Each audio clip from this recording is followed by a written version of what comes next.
Krajem prošle godine se aktualizirala priča o digitalnom potpisu ili kako se govori kvalifikovani elektronski potpis građana u Bosni i Hercegovini.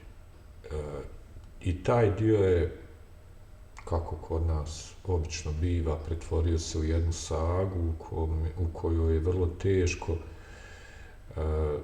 razumjeti uopšte kako to sve funkcioniše i čemu to služi.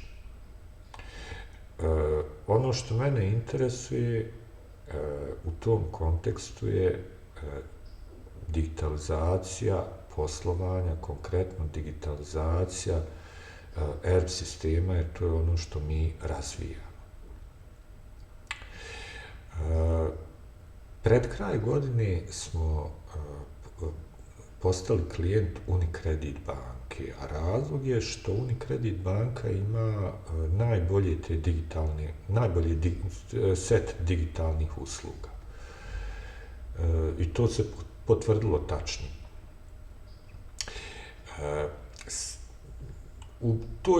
Zašto pominjem to zajedno sa kvalifikovanim elektronskim potpisom, odnosno tim državnim zakonom? Zato što bi te stvari mogle da se iskombinuju u jedan efikasan univerzalni sistem za korisnike. Pa ću to objasniti kako. Na mom računaru je instalirana Unicredit Smart Card i evo njeni detalji ovdje.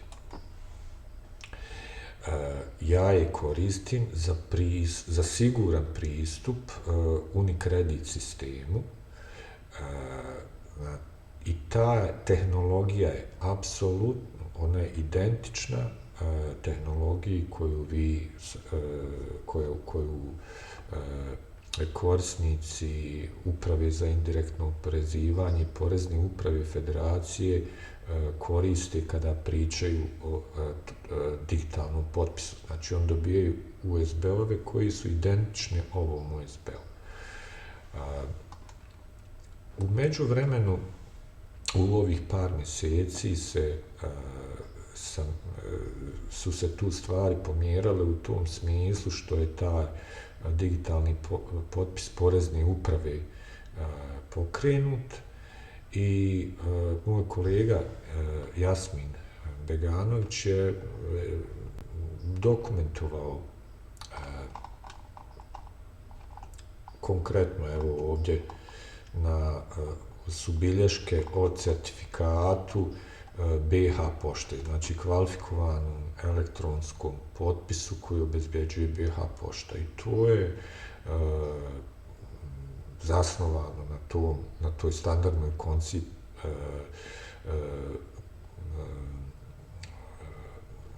kriptovanja, koja se koristi u sigurnoj komunikaciji za web stranice i to je standard. Znači, tu nema pametovanja niti neke posebnosti.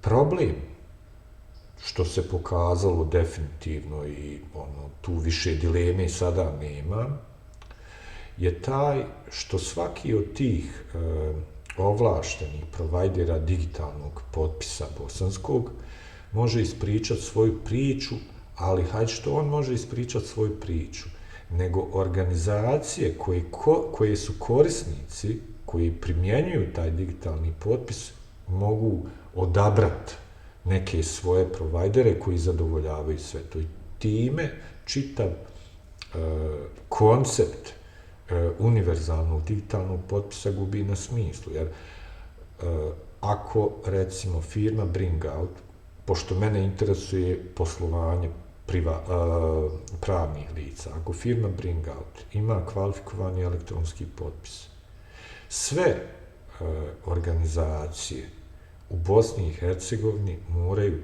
taj potpis da prihvate i da njihovi sistemi informacioni njega prihvate. To kod nas nije slučaj. Pa evo upravo ovaj zadnji screenshot koji je Jasko pokazao govori kako su dva sistema, jedan je od slovenačkog Halkoma, a drugi je od BH pošte, pretpostavljam, su u konfliktu, znači na istom računaru, pošto se radi o drajverima koji su različiti, a potrebni su korisniku, jedan za upravu za indirektno oporezivanje, drugi za poreznu upravu, on faktički na istom računaru, ako ta kompatibilnost ne postoji, ovdje je to i prikazano, on se ne može koristiti. I time čitav koncept digitalnog, ovakvom primjenom, koncept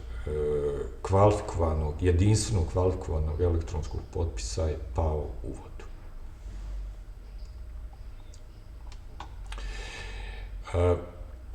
Sada ću se vratiti na moj primjer. Ova kartica pametna od Unicredit banke, zamislite sada da je kartica koju sam ja dobio od pošte. Ili bilo kojeg, ili ideje, ili Halkoma.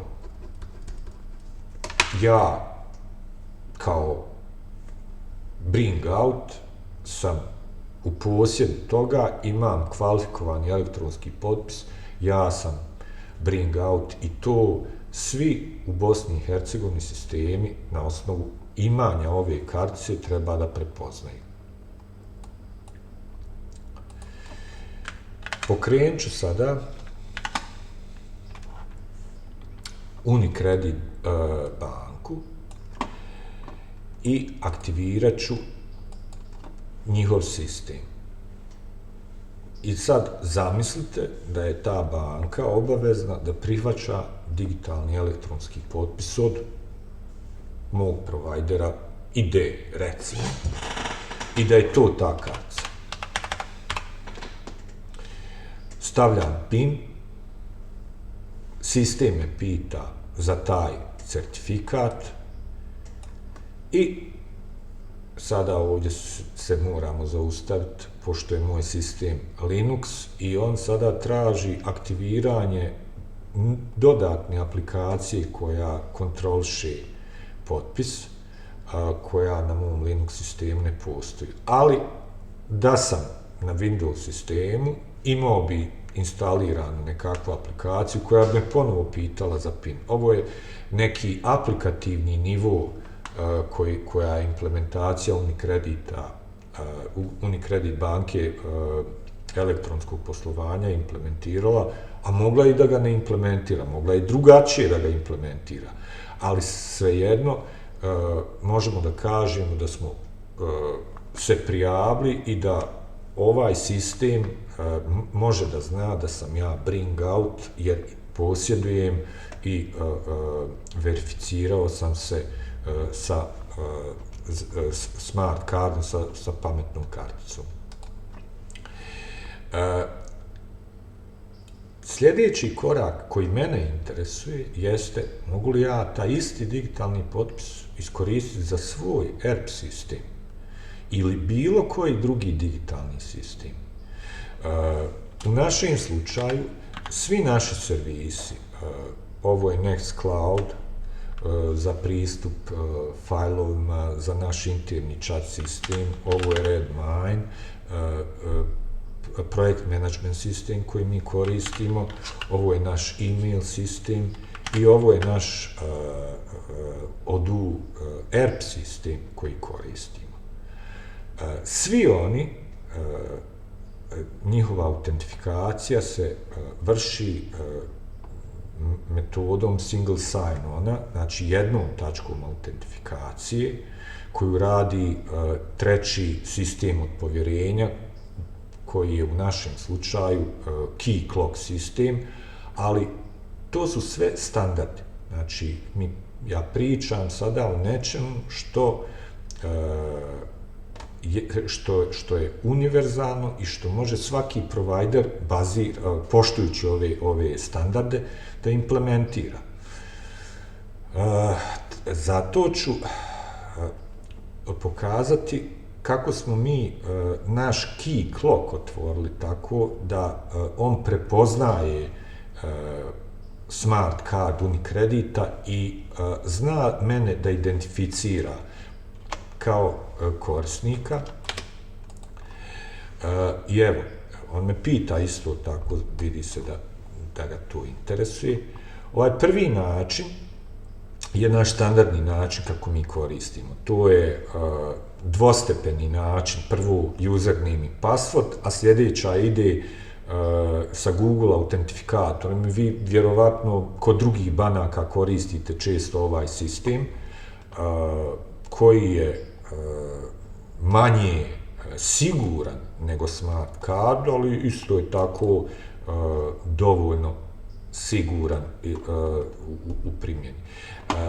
Međutim, ja neću koristiti taj naš standardni sistem autentifikacije, nego ću dodatni sistem autentifikacije primijeniti, a to je smart card certifikat, odnosno u IT tehnologiji X509 certifikat.